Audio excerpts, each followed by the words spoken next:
Ya, halo teman-teman, jumpa lagi di podcastnya Ilmu Komunikasi, Fakultas Ilmu Sosial dan Ilmu Politik Universitas Jenderal Sudirman.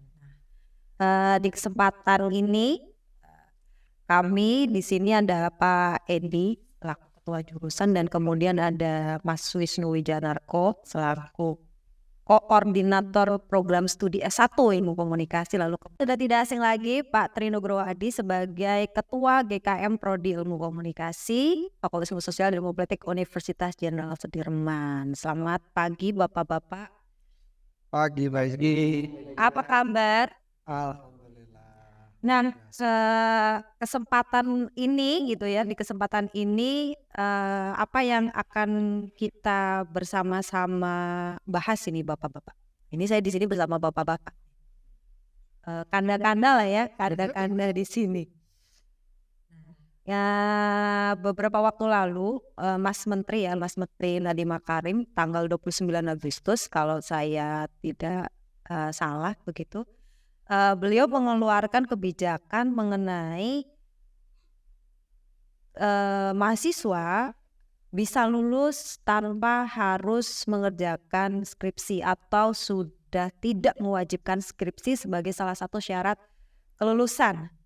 Terkait hal ini, Prodi Ilmu Komunikasi langsung set gitu ya menanggapi peraturan tersebut. Bahkan boleh kita agak sombong sedikit ya, sebelum ada aturan itu ada begitu, Prodi Ilmu Komunikasi sudah menyiapkan gitu ya, sudah menyiapkan sebetulnya pedoman-pedoman untuk memfasilitasi mahasiswa-mahasiswa yang memang punya passion dalam mengerjakan suatu proyek atau suatu karya.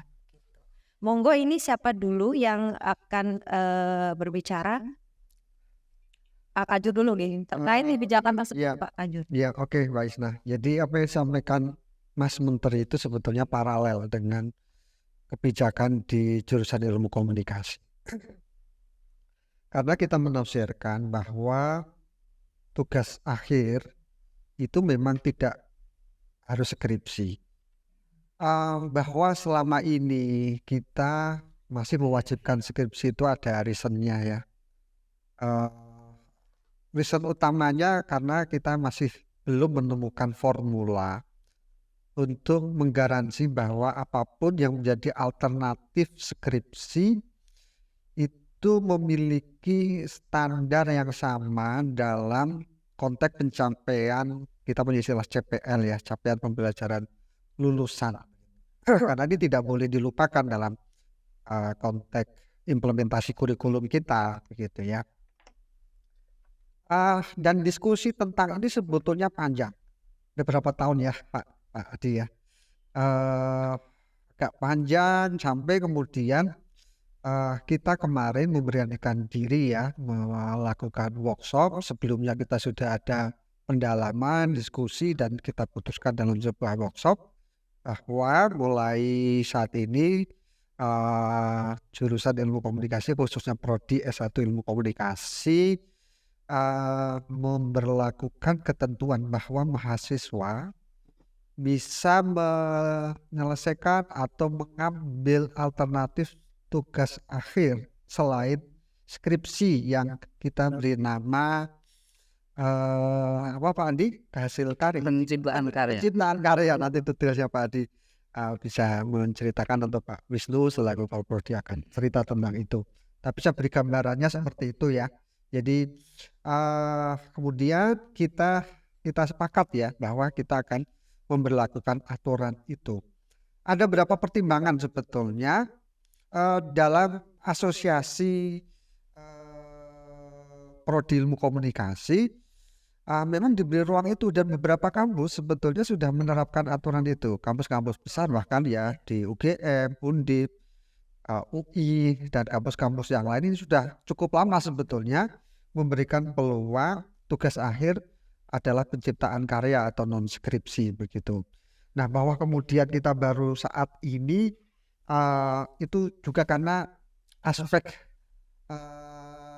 kehati-hatian ya, karena GKM kita ini kan ketat banget ini. Pak Adi ini orang sangat hati-hati, benar-benar prudence. Gimana memastikan bahwa ya ini tugas akhir meskipun non skripsi itu tidak kemudian memudah-mudahkan ya. Karena itulah kita butuh waktu yang lama.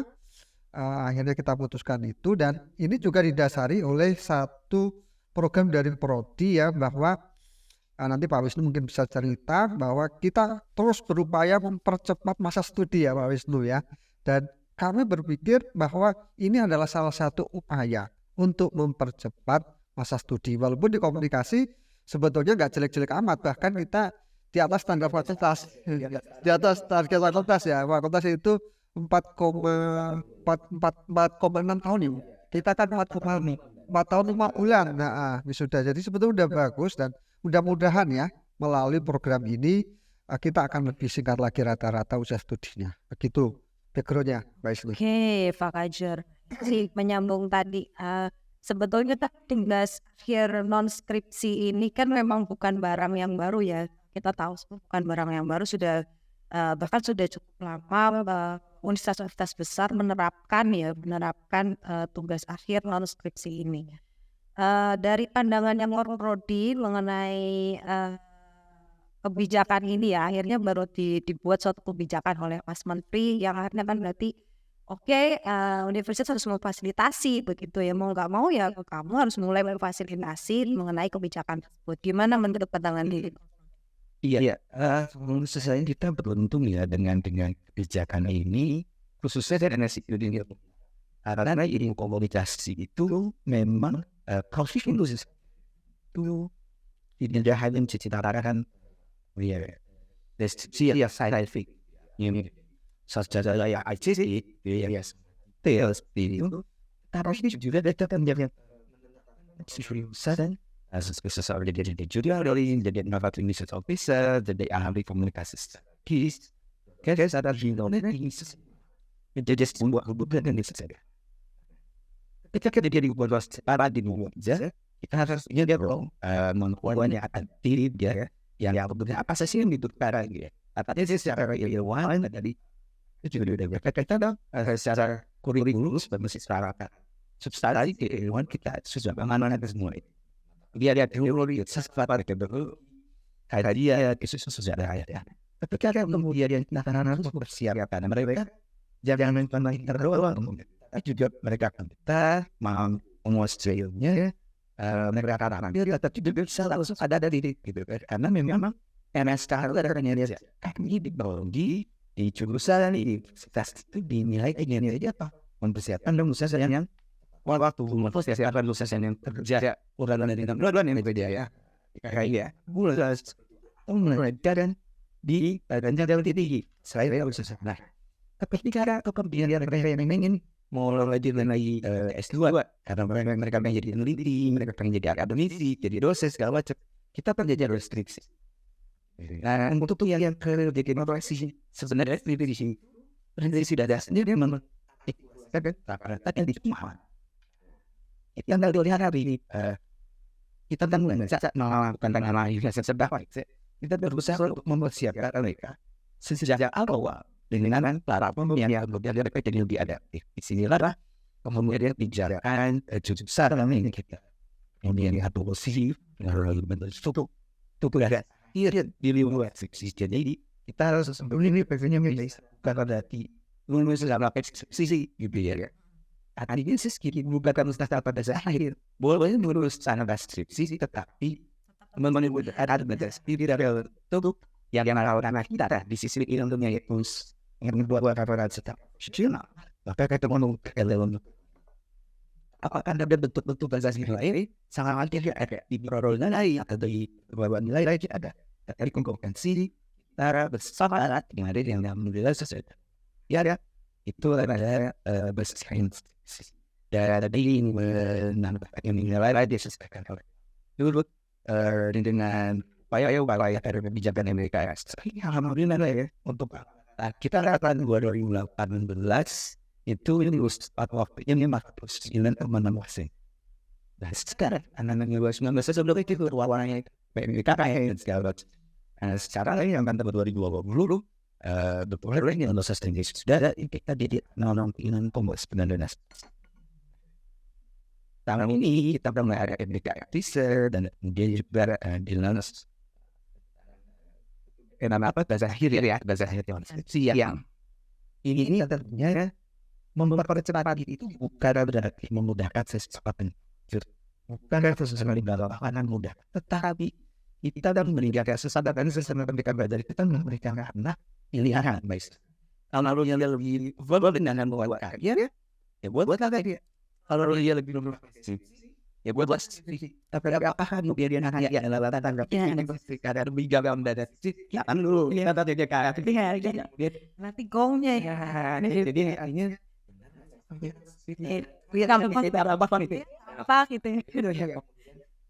apakah seperti itu yang paling jawab adalah ada bisa tapi kayak tapi sebenarnya kita memberikan pilihan sesuai kalau yang lebih banyak ya dengan pilihan skripsi dia seluruh patoku dan kita dikatakan kemarin memang beres. Iya, Dan kalau yang teknik based mereka yang kemudian membuat di bidang praktis kesehatan ya itu ternyata saya malah ada 23 kesehatan di saya baik kita sesuatu dan mereka sesuai atau kerja di bidang sesuai dengan kayak dan jadi pemprov besar ini jadi berharap ya kan sesi skripsi ya kemudian beberapa skripsi itu juga sudah mulai buat sosial sehingga mereka lebih follow kita kembali di situ nah kalau ini bentuk barang ya dari pangan juga lebih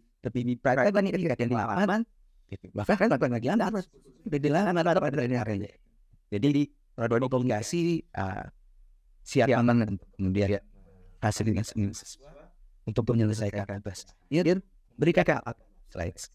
Gitu. Nah, gini ya. Sebelum ke Pak Adi bicara mengenai ketentuan umumnya nanti dan sistematika segala macam, saya mau kembali lagi ke Pak Kajur. Ini menurut Pak Kajur, ini apakah bukan cuma kita menjawab tren aja apa enggak sih menurut Pak?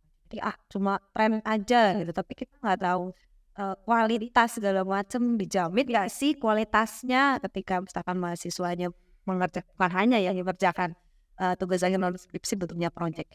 Menurut Pak Kajur? Ya, sebetulnya nggak menjawab tren sih, tetapi menjawab tantangan saat ini ya.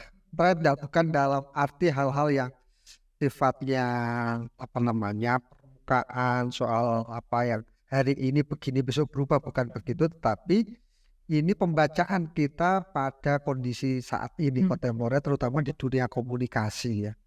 Karena tadi juga Pak Kunti menjelaskan dunia komunikasi ini kan dunia yang singgungannya dengan dunia praktis itu kan sangat begitu ya. Itu nampak dari profil lulusan kita. Justru kita mengoreksi selama ini memaksakan mahasiswa harus membaca skripsi itu justru malah tidak tidak pas begitu ya, dan kita agak terkesan dimaksakan karena faktanya tidak semua mahasiswa kita itu punya minat untuk riset hal-hal betul apa di survei anak komunikasi saya yakin akan banyak di antara mereka yang cenderung senang ketika tugas akhirnya itu berupa project. Nah tadi saya katakan proyek ini tidak kemudian menjadikan makna dari tugas akhir itu terdegradasi, bukan. Oh itu nanti Pak Adi akan menerangkan itu ya syarat-syarat itu ada sekian hal yang substansinya sebetulnya tidak jauh beda. Misalnya ya kita menekankan aspek analisis, nanti di situ ada. Jadi substansinya sama, bentuknya ya. Jadi ini bukan sekedar respon pada buat skripsi ya. Kita nggak lama. Ada hal-hal filosofis. Ya jadi terkait dengan kebijakan dan lain sebagainya begitu ya, dan kemudian bagaimana cara lembaga tinggi bukan lembaga tinggi, lembaga pendidikan gitu ya menjawab dari kebijakan pusat, kebijakan kementerian dan lain sebagainya dengan arah dan segala macam. Memang ya perlu dicatat bahwa pendidikan tinggi, lembaga pendidikan tinggi itu bukan hanya mengejar tadi yang tren-tren, tren saat ini lagi misalkan gitu ya, sekarang trennya apa gitu, kita akan memasukkan tren tersebut, tetapi juga melalui kajian yang memang serius begitu ya, tidak main-main. Mentang-mentang sekarang Mas Menteri begitu ya memperbolehkan atau mensahkan dalam suatu peraturan bahwa mahasiswa boleh mengambil jalur lain untuk mengurus skripsi tadi, atau di kita adalah penciptaan karya begitu ya namanya. Bukan berarti kami hanya merespons apa kebijakan yang saat ini sedang dikeluarkan oleh pemerintahan atau dari kementerian gitu ya, tetapi memang jauh-jauh kami memang sudah melakukan pengkajian yang matang sehingga apa yang akan dihasilkan ini ya, yang kita sebut sebagai tugas akhir non skripsi penciptaan karya ini bukan sekadar main-main hanya menjawab tantangan gitu, tadi tantangan dari menteri, tidak ada ini harus fasilitasi, tetapi juga dengan pengkajian yang terkait dengan ketentuan kriteria apa yang bisa dijadikan sebagai sesuatu itu disebut sebagai tugas akhir non skripsi atau tugas penciptaan karya gitu. Gimana Pak Andi? Ini Pak Andi ini ya sudah merumuskan mungkin bersama dengan senior-senior di sini dari beberapa tahun yang lalu. Gitu. Dari tahun berapa ini Pak? Memikirkan bahwa ya pasti akan difasilitasi nih namanya tugas akhir yang bentuknya adalah penciptaan karya. Monggo Pak Andi. Baik, akhirnya saya bicara ini. Saya teman-teman. Tapi sebelumnya saya menyapa teman-teman dulu ya. Teman-teman di mana Anda berada, mau pagi, mau siang, mau sore, mau malam, silahkan nanti bisa mengikuti podcast ini. Saya ingin menggarisbawahi tadi yang disampaikan oleh Mas Edi, Mbak Esna, dan Mas Wisnu. Kita memang agak hati-hati. Jadi di atas screen-nya undang-undang yang Permendikbud atau Permendikbudristek nomor 53 tahun 2023 itu kan officialnya diundangkan 18 di berita ini ya, berita acara perundangan 28 itu, kemudian sosialisasi 29 terus ya. Nah, kita di jurusan itu sudah merumuskan buku pedoman penyusunan tugas akhir non skripsi tanggal 21 Juli 2020. Berarti sebulan sebelum Pak Menteri officialnya mendeklarasi. Bocoran nih Pak Adi. Bocoran dari Asatri ini. Tetapi terkait dengan pertanyaan Mbak Esna tadi, sebetulnya pada seingat saya pada waktu kurikulum 2015 Lama ya. lama, kemudian sampai dengan 2020 kan itu sempat terbersit suatu keinginan bagaimana memfasilitasi bahwa tugas akhir itu tidak hanya melalui bentuk skripsi, tapi pada waktu itu mungkin di tempat lain juga belum begitu istilahnya tren ya, apalagi di tempat kita. Sampai dengan tahun 2020 ketika kurikulum yang baru kan kita mencari-cari rujukan sumber hukumnya, itu kita nggak nemu gitu. Artinya yang secara eksplisit memberi kemungkinan tugas akhir non skripsi. Nah, pada awal bulan Juli ketika Pak Kasjur mengungkapkan ide itu, mana ini tiba-tiba saya ingin membaca buku pedoman penulisan skripsi tugas akhir FISIP yang masih draft sejak tahun 2019. Ternyata ada satu kalimat yang memberi ruang bahwa setiap prodi itu masing-masing prodi diberi kewenangan untuk merumuskan tugas akhirnya, itu tidak hanya dalam skripsi lah. Ketika itu satu-satunya pegangan yang bisa kami awali. Ya, kita merumuskan selama hampir 30 hari lah, kurang dari 9. Lalu kita bikin draft 43 halaman. Lalu di Jogja waktu itu kita workshop. Lalu kita nyatakan bahwa itu akan menjadi pedoman kita.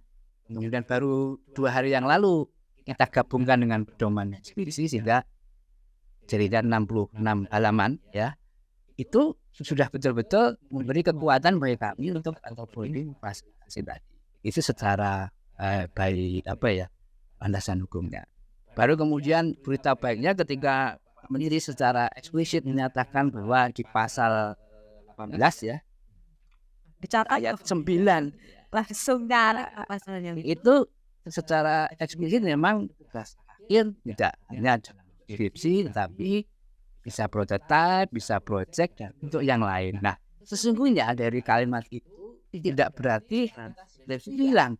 Tetap ada skripsi tetapi kita kasih kesempatan kepada adik-adik apabila tugas akhirnya bentuknya non skripsi ya kita fasilitasi. Lalu di dalam buku pedoman itulah yang mencoba meramu, memformulasikan, lalu kita beranjak pada yang namanya roadmap riset kita di jurusan, baik riset dosen maupun mahasiswa dalam kurun waktu 5 tahun itu tema-tema apa, itu namanya roadmap.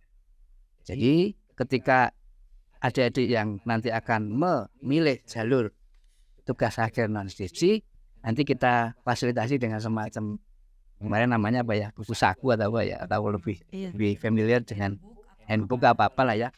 Jadi adik-adik bisa memetakan bahwa oh ternyata minatan A dengan roadmap ini kok saya cocok gitu ya. Kemudian secara umum apa yang harus kami siapkan? Nah itu mestinya sejak pemilihan peminatan, kemudian aktivitas selama menjadi mahasiswa, mengikuti kegiatan-kegiatan yang terkait dengan calon tugas akhir, yang kemudian mengisi sebagai batas minimal kredit ya, kredit supaya boleh yudisium itu 120 poin, itu harus selaras. Jadi sekali lagi apabila adik-adik ingin memilih jalur non skripsi, sama lihat peminatannya apa, kemudian di mapping pada roadmap-nya, tema-temanya, kemudian baru nanti langkah selanjutnya kita melihat apa yang menjadi platform ya, lalu bentuk project. Nah itu gambaran behind the screen-nya seperti itu. Jadi kita tidak semata-mata tiba-tiba muncul pedoman non skripsi karena menuliskan tanggal ini, bukan, kita malah tapi kita memang betul tadi hati-hati karena bagaimanapun skripsi atau non skripsi adalah salah satu upaya untuk mengukur apakah ketercapaian atau CPL prodi itu bisa tercapai. Nah, kita mengamati ya. Jadi ini kan ada yang passionnya itu, ada yang dunia passionnya pada dunia yang mungkin mengadakan semacam event organizer dan sebagainya. Lalu kalau memang itu menjadi passion dia dan itu bisa menjadi sesuatu yang berguna dalam masyarakat nanti dan itu menjadi ukuran kualitas seseorang, berarti kan kita harus fasilitasi. Nah, tapi tetap saja karena level S1 sarjana itu harus memenuhi kualifikasi dasar ya, cakupan umum apa, maka dalam proses tugas akhir skripsi secara fisik ada karya yang dihasilkan, tapi proses penulisannya, merumuskan tema, kemudian membuat itu juga sebetulnya tidak jauh berbeda dengan kalau skripsi, tetapi bentuknya bukan, hasilnya bukan kesimpulan saran dalam skripsi, tapi proses ketika memunculkan ide menjadi satu proyek. Nanti kalau ada yang mau ditanyakan lagi bisa jelaskan lebih jauh ini bentuknya kayak apa nih proyek. Ya. Sementara itu dulu Mbak Ina. Mungkin mau menambahkan dari Pak Kajur atau Mas Mungkin saya nggak menambahkan kan masa detailnya Mas Adi, tapi ini usulan mungkin Pak Adi nanti saku tadi ada ya Mbak Isna bisa diupload. Oh iya bisa. Iya siap. Bisa Segera. Sudah di ruang sebelah sudah jadi. Segera ya, segera. jadi nanti bisa diunduh apakah di YouTube itu nanti Di website dong. Nanti harus disediakan di website, bukan hanya buku sakunya tadi, yang buku saku yang kuno banget ya. Maaf sebelumnya. Karena udah generasi ini ya. Jadi nanti buku sakunya. Tapi ya kayak ini lagi. oh iya, agar lebih kekinian gitu bahasa anak sekarang nanti bisa diunduh di websitenya komunikasi. Dan selain itu juga ada pedoman fullnya tadi yang ada berapa halaman dia paling pokoknya banyak lah, berapa? Kalau totalnya 66 halaman. yang untuk yang skripsi dan dan skripsi ya. Ada 66 halaman, saya yakin sih ya kalian tidak akan baca 66 halaman, jadi kami sediakan nanti dalam format yang lebih mudah sukai lah ya, dalam tanda kutip disukai oleh kalian nanti yang baca. Oke. Kira-kira yang pertama nanti siapa yang akan mengambil tantangan mahasiswa ya? Sebentar, pada waktu saya menyampaikan materi pembukaan MPS, Waduh, kelas metode penelitian sosial. semester ini ya? Ya semester ini, saya kan menggantikan yang pertama, saya membuat Google Form. Saya ingin ngecek sejauh mana peminatan dan Terus boleh percaya, boleh tidak. gimana reaksinya? Jadi gini kalau ini nanti bisa di-insert ya. Bisa 77%. Apa coba? skripsi. Non skripsi. Oke. Itu 77%. Non skripsi. Jadi ini apa namanya? Jadi tahu apa? Iya. Nah, dia ngomongin lah. Konstituennya dia. Tapi Itu gimana? sudah kelas A kelas B loh. Jadi kelas A kelas B loh. Tapi Sudah. kan pertanyaan Pak, nanti kita tuh ada Nanti dulu. Nanti habis ini kan kita ngomong itu kan dulu. Nih, ada kejutan, ada kejutan. Ya. Artinya dari situ kita bisa menangkap esensinya bahwa rupa-rupanya semakin ke sini ada semacam kecenderungan bahwa saya nggak tahu ya, saya tidak menjustifikasi mereka apakah ini memang menghindari skripsi atau enggak, tapi yang jelas kita menghargai itu pilihan. Dan kalau pilihan ya kita siapkan, kan kalimatnya memang harus memfasilitasi. Nah, tetapi kita juga harus mengontrol bahwa tugas akhir skripsi itu harus menjamin Anda memiliki kualifikasi yang pantas disebut sebagai sarjana S1. Pantas Ya diuji kan, CPA-nya tidak hanya dengan skripsi atau skripsi. Jadi hanya bentuknya saja, tetapi cara berpikir, kemampuan analitis, kemampuan memecahkan persoalan, kemampuan untuk mempresentasikan dan bertanggung jawab secara etis terhadap pilihan-pilihan ketika dia ditemui atau menemukan satu persoalan, itu standar minimal. Ya, nanti saya buat gambaran misalnya, atau untuk buat gambaran kira-kira apa sih yang akan menjadi titik mula atau titik awal seseorang itu bisa memilih, oh ini jalur skripsi, termasuk logika berpikirnya harus seperti apa. 77% tinggi ini nih Pak Mas Koprodi ya. 70% lebih begitu ya memilih non skripsi begitu. Ini kan berarti sebetulnya mungkin itu kalau saya boleh memosisikan sebagai teman-teman mahasiswa, mungkin saat itu kecenderungannya lebih ke ya gampang dari lulus pakai non skripsi gitu. Pikirannya sudah ke gampang dan nggak gampangnya itu. Tetapi kan dalam dunia pendidikan tinggi juga bukan terbentur ya, tapi kita juga harus gitu ya, harus bukan menciptakan yang terlalu hebat lah ya, menciptakan generasi yang enggak terlalu hebat begitu. Ya setidaknya memberikan pembelajaran begitu kepada mahasiswa bahwa ya tetap harus berpikir kritis begitu ya, mampu memecahkan masalah dan segala macam begitu. Tapi mungkin kecenderungannya anak sekarang lebih ke ya saya tidak mengeneralisasi bahwa mereka generasi yang malas untuk berproses untuk tadi mikir, harus cari masalah begitu ya, harus kemudian membeberkan masalah tersebut menjadi sebuah jawaban begitu ya dan segala macam. Nah menurut Pak Koprodi sendiri yang memang concern begitu ya di psikologi komunikasi ini ya. Apa concernnya di psikologi komunikasi dengan kondisi anak-anak yang atau teman-teman mahasiswa yang sekarang gimana itu dengan tadi jawaban 70% gitu ya memilih transkripsi. Lalu yang saya ini menarik analogi dan kesepakatan bahwa tidak ada tidak yang menjaga skripsi itu bukan berarti tidak menjaga tes akhir. Tetapi ini adalah ketika kita dalam suara nanti dan kita kebijakan menteri atau fasilitas sesuai dengan potensi minat bakat, maka itu ya kemudian sebuah konsep berbeda saja. Analoginya adalah tidak Anda itu harus masih sampai syarat apa? Iya. Ya kan? Kalau saja selesai cuma saya itu nggak bisa nasi simpi sejenis sore yang kalau lo tahu pakai baca kita kalau sisi benar bentuk ngasih ya sesuai ini di kepada sebenarnya bentuk ngasih yang lain ada senang ayam sesuai model itu terus ayam pangan ya tapi dia bentuknya beda jadi yang dibilang beres itu tetap nah apa itu dalam solusi seperti apa kalau saya jadi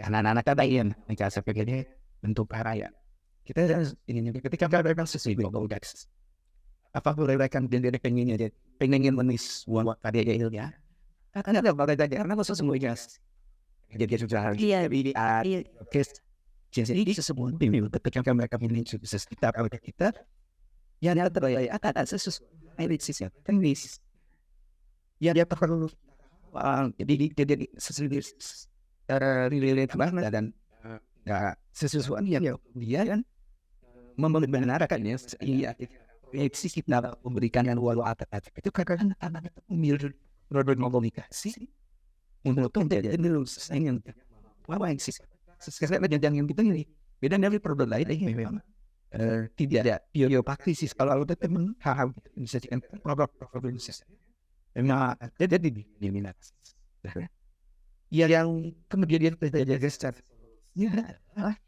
memutuskan bahwa dalam cerita kakak dan sesuatu akan sesuai baik mereka tidak melakukan sesuatu yang sekadar dan buat nih hari ini aja ya ketika kasih mau bikin podcast ya sekali mereka dari yang lain siapa pakai lagi mereka kan cuma rasa sih ngomong ada sini gitu kan kenapa kemudian dia harus dibambaknya dan segala macam kenapa harus nanti di edit namanya ya dan segala itu tuh cara berpikir ya lah gitu yang sebenarnya berani kita tahu bentuknya jadi sesuai itu apa saya tadi yang kemauan buat harus itu nggak ada yang hilang tetapi angkatan kita ada komunikasi mewujudkan cara menyampaikan berbeda ya generasi yang mana dan berbasis saya di diri yang saya itu kemauan buat menulis dalam pisah sebagai puncak dari ini sebagai sebuah bentuk artikulasi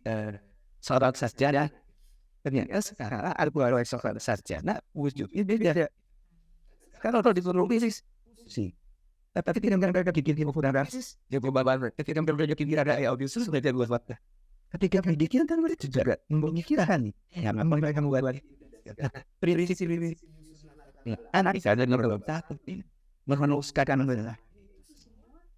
berjalan dan karena secara sesungguhnya sosial mereka ada dosia sehingga berarti ketika kasus bibit tiada 20 gitu siapa dalam sesuatu ini pasangan mereka ingin menunjukkan suksesnya sesuai dengan potensi ya dan khusus keren lagi di yang ada sih yang lagi gaya ini kan apa begitu ya ada di kita sesuatu banget dengan ada fasilitas yang kita dengan bahasa dan jadi wujudnya ya itu mirip dan dalam lain terhadap prosesnya itu tidak ada yang kemudian menguburkan apa ya bagaimana ya kalau kayak ini terus apa tidak yang jadi sarjana itu level kompetensi kerana bahwa dikasih kompetensi tentang bentuknya ya konsensus bentuknya yang kemudian kita tak dikasih struktur berpikirnya ya sistemnya ya tidak ada sosial ya itu tidak ada ini jadi saya tetap pengen yang ini saya pengennya lewat basis saya ini sasaran ya ini sesuai ada jadi itu guys kualitasnya nanti sama nggak nih Pak di antara skripsi dengan yang non skripsi mungkin ketakutan mungkin ya ini anak-anak sekarang kayak gampang banget lulus gitu ya kayak tanda kutip jadi kayak gampang gitu ya cuma ya ngertiin apa lulus gitu segala macam tidak serta-merta kemudian menghilangkan skripsi menghilangkan proses menulis iya jangan sisi jalan tugas kita dalam pekerjaan itu semua saat semuanya yang